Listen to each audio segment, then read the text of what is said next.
Indonesia tercatat sebagai negara yang memiliki perkebunan sawit terluas di dunia. Pada tahun 2020, berdasarkan data Badan Pusat Statistik atau BPS, jumlahnya mencapai 8,9 juta hektar. Namun sebagian perkebunan sawit di Indonesia merupakan perkebunan rakyat dengan tingkat produktivitas rendah. Untuk meningkatkan produktivitas tanaman perkebunan kelapa sawit rakyat, pemerintah meluncurkan program peremajaan sawit rakyat dan tercatat sebagai salah satu program strategis nasional. Pemirsa, dari tahun 2020 hingga tahun 2022, pemerintah merencanakan program strategis nasional peremajaan sawit rakyat bisa mencapai luas area seluas 540.000 hektar. Dan di tahun 2021 ini, pemerintah menargetkan program PSR bisa mencapai 180.000 hektar dengan anggaran senilai 5,567 triliun rupiah. Lantas bagaimana realisasinya dan bagaimana upaya yang bisa dilakukan oleh pemerintah daerah untuk mengoptimalkan program PSR ini? Saya Diana Dwika akan mengajak Anda untuk berbincang dengan Bupati Pelalawan Provinsi Riau, Bapak Haji Zukri Misran. Baik, Pak Bupati. Ya, Mbak Diana. Baik, terima kasih banyak sudah bergabung bersama kami, Pak Bupati. Ya, Assalamualaikum. Waalaikumsalam warahmatullahi wabarakatuh. Baik, Pak Bupati, seperti yang kita ketahui bersama bahwa program PSR ini kan sudah berjalan selama 4 tahun. Bagaimana Anda melihat program PSR ini sejauh ini, Pak? Satu program PSR ini tentu semangat baik karena ini program strategis nasional.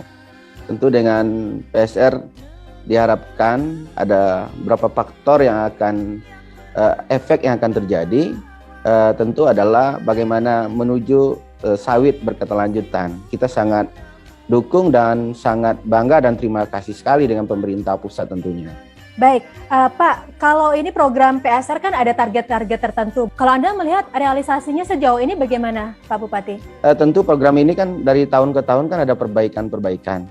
Mungkin di awal-awal program ini berjalan mungkin persyaratannya masih jelimet, masih mungkin memberatkan petani, tapi dalam perjalanan kita melihat memang pemerintah itu memang sudah melakukan perubahan-perubahan dan memberikan kemudahan bagi petani. Tapi memang berjenjangnya birokrasi, saya pikir perlu menjadi kajian dan evaluasi kembali oleh pemerintah. Dan saya lebih menyarankan sebenarnya mungkin lebih diberikan kewenangan besar ke pemerintah daerah. Artinya posisi pemerintah pusat dan provinsi itu adalah pada posisi mensupervisi saja. Baik, jika saran Anda akhirnya diterima oleh pusat, kira-kira kendali seperti apa Pak yang bisa dijalankan oleh pemerintah daerah sehingga program PSR ini bisa dipercepat lagi, Pak? Satu, percepatan PSR, dan yang kedua adalah menuju sustainable palm oil itu sendiri, sawit berkelanjutan. Dan kita bahkan punya program juga menstimulasi, mendorong untuk supaya produktivitas petani sawit itu besar. Apalagi dengan kondisi sekarang harga sawit bagus, kalau dia makin produktif sawitnya, maka take home pay-nya, duit yang dibawa pulang oleh petani itu besar. Dan kalau besar pasti dia akan membelanjakan. Kalau dia belanjakan pasti akan berdampak terhadap UMKM, artinya ekonomi kita akan semakin besar.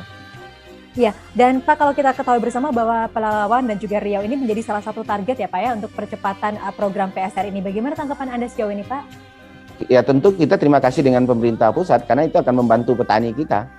Akan membantu petani, apalagi petani-petani yang lahannya yang sudah waktunya diremajakan. Apalagi dengan diberikan stimulan sampai 30 juta per hektar, itu akan mengurangi beban bagi petani. Baik, ya. Artinya memang semoga program ini bisa terus diakselerasi sehingga target-targetnya bisa dicapai, tepat sasaran dan juga optimal begitu ya Pak ya. Baik, Bupati Pelalawan Provinsi Riau, Bapak Haji Zukri Misran, terima kasih banyak ya Pak ya. Semoga produksi sawit di sana bisa optimal karena ini merupakan salah satu penyumbang devisa terbesar negara dari sektor non-migas. Dan demikian perbincangan kita tentang program peremajaan sawit rakyat kali ini, dan kita akan membahas program PSR ini di lain kesempatan. Saya Diana Dwika undur diri, terima kasih, sampai jumpa.